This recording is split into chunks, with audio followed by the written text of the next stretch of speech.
Selamat pagi.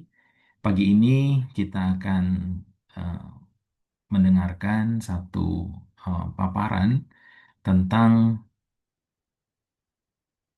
misi sang pelayan. Bagaimana menjemput mempelai bagi sang anak. Ini adalah cerita tentang eh, bagaimana Tuhan menyediakan penolong untuk Ishak. Ya, jadi ini menjadi persiapan mengajar untuk guru sekolah minggu di Igrea Kids THB. Mari kita lihat bersama-sama bahwa materi ini itu diambil dari Kejadian pasal 24 ayat 1 sampai 67 dan Kejadian 25 ayat 19 sampai 26. Ayat hafalannya itu bunyinya begini, Tuhan Allah yang mempunyai langit, dialah yang akan mengutus malaikatnya berjalan di depannya sehingga engkau dapat mengambil seorang istri dari sana untuk anakku. Ini dari Kejadian 24 ayat yang ke-7. Nah, saudara, eh, di era digital seperti ini kan kita dibombardir ya dengan narasi-narasi post-truth, narasi-narasi pasca eh, masa ini gitu ya, yang mengatakan bahwa masa depan kita itu adalah hasil dari desain kita sendiri. Jadi budaya populer kita itu mengajarkan bahwa kamu adalah penulis ceritamu sendiri. Nah, ini tentunya menciptakan satu tekanan yang luar biasa untuk menemukan pasangan yang sempurna, karir yang sempurna, kemudian semuanya dicapai dengan kekuatan sendiri. Nah, guru guru-guru perlu menyadari bahwa seringkali kita dan juga anak-anak yang kita layani itu merasa cemas jika rencana yang mereka pikirkan, mereka rencanakan itu kemudian tidak berjalan mulus. Nah, memang itulah kejadiannya ketika ketika kita mencoba untuk menjadi Tuhan, maka yang terjadi adalah kecemasan. Nah, hari ini kita akan belajar dari kisah Eliezer, hamba Abraham, yang menjemput Ribka, dan di situ menunjukkan satu eh, pelajaran yang menenangkan kita bahwa ternyata Allah adalah penulis cerita kita dan Dia adalah Allah yang berdaulat. Dia mengarahkan setiap langkah demi menggenapi janji keselamatannya. Dan ketika kita bersandar kepada Allah tentunya, maka damai sejahtera Allah itu akan hadir di hati kita. Jadi cerita Abraham mencari mencarikan istri untuk Ishak ini itu bukanlah sekedar cerita tentang pernikahan, tapi ini satu cerita yang lebih dalam lagi tentang adanya Tuhan yang mempertahankan perjanjiannya. Jadi ya, konteksnya pada waktu itu Abraham sudah sangat tua, ya Sarah juga sudah meninggal. Namun janji Allah tentang keturunan yang banyak seperti bintang di langit itu akan bergantung pada satu hal ya. Ishak harus menikah. Nah, Abraham tidak ingin mengambil istri dari bangsa Kanaan yang menyembah berhala. Karena ini merupakan bahaya besar. Mengambil istri dari Kanaan itu berarti merusak garis keturunan perjanjian dengan penyembahan berhala. Kemudian ia mengutus hambanya yang paling setia, namanya Eliezer, untuk kembali ke tanah kelahirannya. Dan di sanalah diharapkan akan mendapatkan pasangan untuk Ishak anaknya. Jadi ini sebenarnya bukan sekedar urusan domestik, urusan rumah tangga gitu ya, karena jarak antara dari Kanaan ke Haran itulah sangat jauh gitu ya. Tapi ini berhubungan langsung dengan keselamatan, keselamatan rencana Allah untuk menyelamatkan dunia.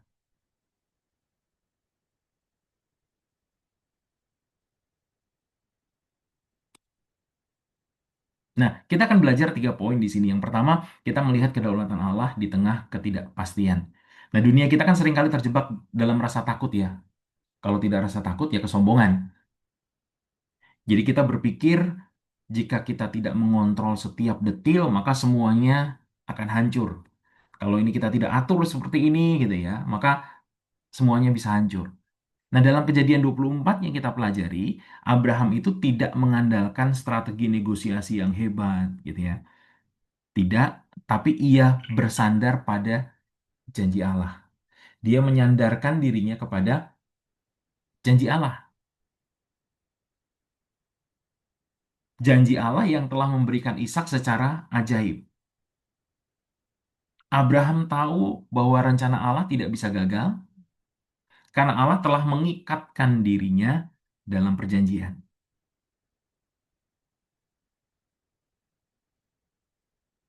Nah, ini saudara sebenarnya merupakan pelajaran buat kita bahwa ketaatan kita untuk percaya pada apa yang Allah janjikan itu sebetulnya adalah respon atas kedaulatan Allah.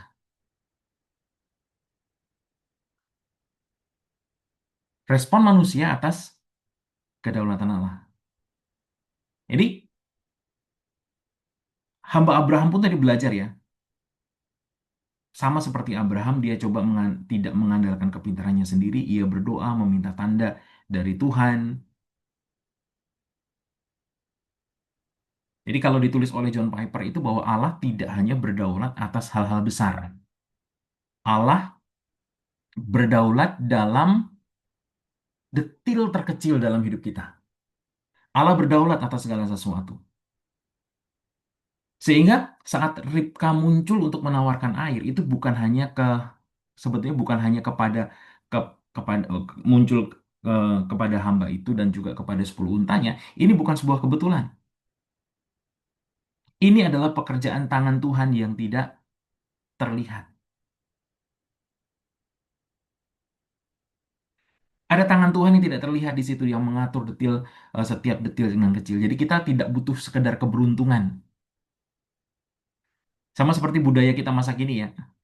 Seringkali mendorong kita untuk bersandar pada hoki, keberuntungan, usaha keras. Tapi Injil menawarkan rest, menawarkan istirahat.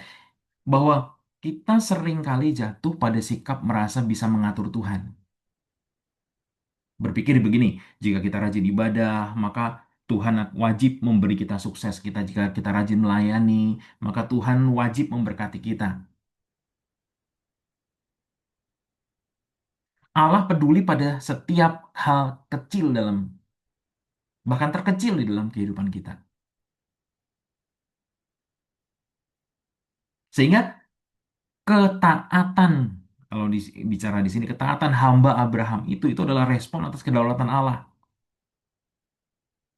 Bukan karena, bukan cara untuk memaksa Allah bekerja. Jadi taat itu bukan cara untuk memaksa Allah bekerja.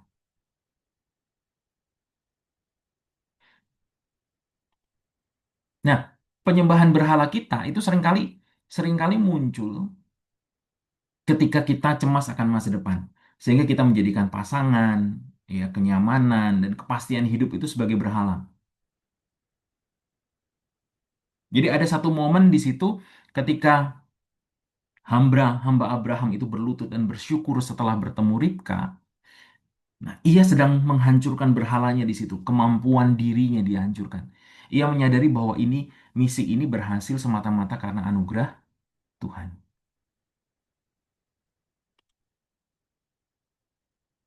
Jadi ketaatan hamba itu adalah respon anugerah. Nah, kita melihat Ribka kan dihadapkan pada pilihan yang sulit ya. Meninggalkan keluarganya untuk pergi ke negeri yang asing, berjumpa dengan Ishak yang belum pernah ia lihat. Nah, secara manusiawi ini memang tidak masuk akal. Namun Ribka merespon dengan sesuatu yang luar biasa. Kata-katanya luar biasa. Aku mau pergi.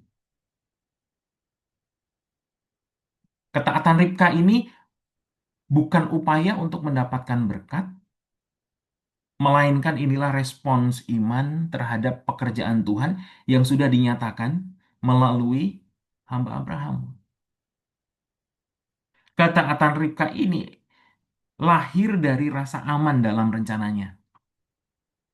Sehingga dia menaati Tuhan itu bukan untuk menyuap Tuhan agar Tuhan memberkati dia. Timothy Keller dalam bukunya The Meaning of Marriage itu menekankan begini, bahwa kasih karunia Allah memampukan kita untuk mengambil langkah iman yang radikal. Kita mampu mengambil langkah iman, bahkan langkah iman itu adalah langkah yang sangat radikal, itu karena apa? Karena kasih karunia Allah. Ribka bersedia pergi karena ia melihat bahwa ini ada rencana Tuhan, dan ketaatannya itu adalah sukacita. Sukacita kenapa? Karena tahu bahwa ia ada dalam rencananya. Memang Ribka bisa saja menolak kan, memilih hidup nyaman di rumah bersama dengan keluarganya. Tapi imannya, imannya yang sejati itu membuat dia melangkah. Iman tidak pernah diam. Iman Ribka ini menjadi satu gambaran bagaimana kita sebagai jemaat Tuhan, sebagai gereja, itu merespons panggilan Allah, merespon panggilan Kristus. Karena gereja itu adalah mempelai wanita Kristus, dan Kristus itu adalah sang mempelai pria. Maka ketika kita memandang keindahan Kristus, maka kita melihat bagaimana keindahan sang mempelai pria itu.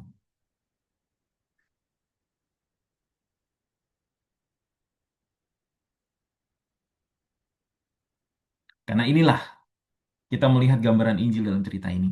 Jadi kisah ini mencapai puncaknya saat Ishak menyambut Ribka.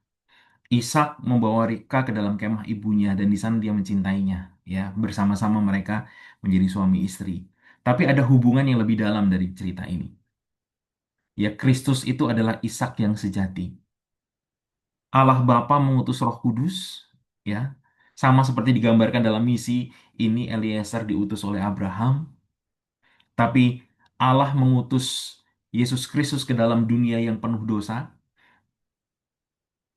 seperti gambaran Kanaan dan Haran tadi, Padan Aram tadi.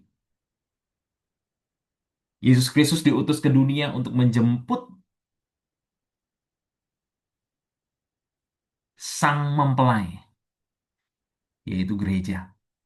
Jadi Ribka itu adalah gambaran eh, mempelai wanita yang ditebus dari dosa, gereja, dan Roh Kudus itu gambaran dari penolong yang mengumpulkan tadi. Dan perjalanan pulang Eliezer dan Ribka dari Haran ke Kanaan menggambarkan bagaimana itu perjalanan iman. Kalau kita bicara sekarang, inilah pengudusan kita. Kita menantikan kedatangan Tuhan. Dan di dalam penantian kita untuk kedatangan Tuhan itu, kita terus-menerus dikuduskan. Jadi sama seperti Ribka ya, dia harus menempuh perjalanan yang jauh melalui padang gurun untuk bertemu dengan Ishak. Maka kita pun sekarang ada dalam perjalanan untuk menuju kemuliaan itu. Yesus Kristus telah mati dan bangkit untuk menebus kita agar kita bisa menjadi mempelainya yang kudus. Kalau kata Charles Spurgeon, bahwa seluruh Alkitab itu sebetulnya bicara tentang satu mempelai pria yang mencari mempelai wanitanya. Yesus kehilangan nyawanya agar kita mendapatkan hidupnya sebagai mempelai wanita Kristus. Yesus tidak menjemput kita karena kita sudah cantik atau karena kita baik, tetapi di dalam perjalanan iman kita ini, Dia membuat kita cantik dan kudus melalui darahnya yang tercurah.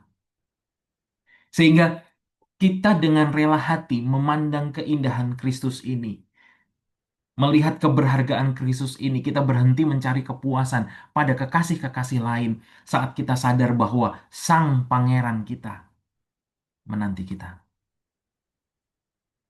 Dunia postmodern menawarkan cinta yang dangkal. Dunia modern saat ini, cinta yang sementara. Tetapi Kita belajar dari Kristus bahwa Kristus menawarkan perjanjian yang kekal. Di kayu salib, Yesus menanggung hukuman atas pemberontakan kita dengan menyembah berhala-berhala itu. Agar kita apa? Agar kita bisa diperdamaikan dengan Allah.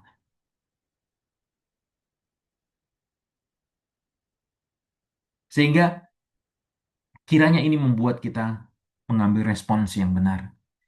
Mari kita sama-sama bertobat. Bertobat di sini berarti berhenti mencari kepuasan pada kekasih-kekasih lain, pada berhala-berhala dunia. Mari kita berpaling kepada Kristus. Biarlah sarana anugerah ini, ketika kita mendengarkan firman Tuhan seperti ini menjadi satu sarana anugerah untuk membantu kita terus merindukan pertemuan muka dengan muka, wajah dengan wajah, dengan Sang Mempelai kita di surga. Jadi, mari kita bertobat sungguh dari penyembahan berhala kita yang terlihat dari mana penyembahan berhala itu ketika kita mengalami kecemasan akan masa depan kita. Mari kita bertobat ketika kalau kita masih terus berupaya untuk mengontrol hidup kita. Mari kita bertobat dari kerinduan untuk romansa yang sempurna. Mari kita bertobat dari keinginan untuk apa? Untuk kesuksesan karir bagi diri kita. Mari kita berani berlutut seperti hamba Abraham untuk menghancurkan berhala bahwa aku mampu, aku bisa, dengan pengakuan bahwa segala sesuatu yang kita terima ini adalah anugerah. Untuk guru-guru, coba. Jadi sebelum kita mengajarkan ini nanti kepada anak-anak, coba renungkan. Coba pikirkan lebih dulu. Terapkan apa yang kita pelajari hari ini pada diri kita lebih dulu. Apakah kita saat ini sedang cemas karena kita mencoba menjadi Tuhan bagi masa depan kita? Lalu coba kita pikirkan apakah kita ketaatan kita saat ini untuk belajar mempersiapkan diri untuk melayani ini lahir dari rasa syukur karena dikasihi atau karena rasa takut untuk dihukum. Coba renungkan bagaimana fakta bahwa Kristus telah menjemput kita itu mengubah rasa berharga diri kita hari ini. Jadi renungkan, Kristus akan menjemput kita, kita mempelainya. It means bahwa saudara dan saya berharga dan terus diproses Tuhan, terus dikuduskan Tuhan. Karena kita dipersiapkan untuk menjadi mempelai wanitanya. Karena itu penerapannya kiranya kita semua bisa memahami ya bahwa ternyata Allah itu bekerja melalui setiap detil hidup manusia sekecil apapun itu dan semuanya itu selalu dihubungkan dengan rencana keselamatannya. Kalau kita bicara rencana keselamatannya itu yang sekarang terjadi adalah kita terus-menerus diperbarui dari hari ke hari. Kita ada dalam proses pengudusan Allah. Progressive sanctification itu terus berjalan di dalam hidup kita. Itulah rencananya untuk mengubah kita dari kemuliaan kepada kemuliaan untuk akhirnya kita akan ada bersama-sama dengan Sang Mempelai kita. Jadi biarlah pelajaran ini juga membuat kita untuk merasa damai, membuat kita tidak lagi cemas. Mengapa? Karena masa depan kita ada di tangan Tuhan yang setia. Masa depan kita itu bukan berada eh, di tangan keberuntungan atau di tangan usaha kita semata. Dan mari kita belajar untuk mengucap syukur atas setiap hal kecil yang terjadi. Mengucap syukur untuk pasangan kita, suami atau istri kita. Mengucap syukur untuk anak-anak yang ada, yang Tuhan berikan kepada kita. Mengucap syukur untuk pekerjaan dan pelayanan yang Tuhan berikan kepada kita. Mengucap syukur untuk makanan yang Tuhan sudah sediakan. Mengucap syukur untuk hal-hal kecil yang Tuhan berikan kepada kita. Mari kita terus membiasakan diri untuk apa? Untuk berdoa, bersekutu dengan Tuhan. Karena apa? Karena kita butuh pimpinan Tuhan. Jadi penerapan di keluarga untuk guru-guru, yuk coba pikirkan kapan terakhir kali kita melihat tangan Tuhan bekerja untuk masalah kecil kehidupan kita. Pasti ada dong ya. Kapan terakhir kali Tuhan bekerja dalam hidup kita. Mari kita belajar untuk menaati orang tua. Ya, untuk anak-anak, belajarlah untuk menaati orang tua. Itu adalah sarana anugerah. Bukan supaya kita lebih diterima, supaya kita lebih suci di hadapan Tuhan. Tapi itulah sarana anugerah yang Tuhan sediakan bagi kita. Jadi, kisah Ishak dan Ribka ini bukan sekedar cerita cinta kuno. Ini adalah bukti bahwa Allah menjaga janjinya agar sang juru selamat itu bisa lahir. Jadi Allah adalah sutradara yang setia. Ia tidak pernah absen dalam setiap detil kehidupan kita. Jadi ingat ya, ini ayat hafalannya. Dialah yang juga akan mengutus malaikatnya berjalan di depanmu sehingga engkau dapat mengambil seorang istri dari sana untuk anakku. Inilah pemeliharaan Tuhan bagi hidup kita. Tuhan memberkati.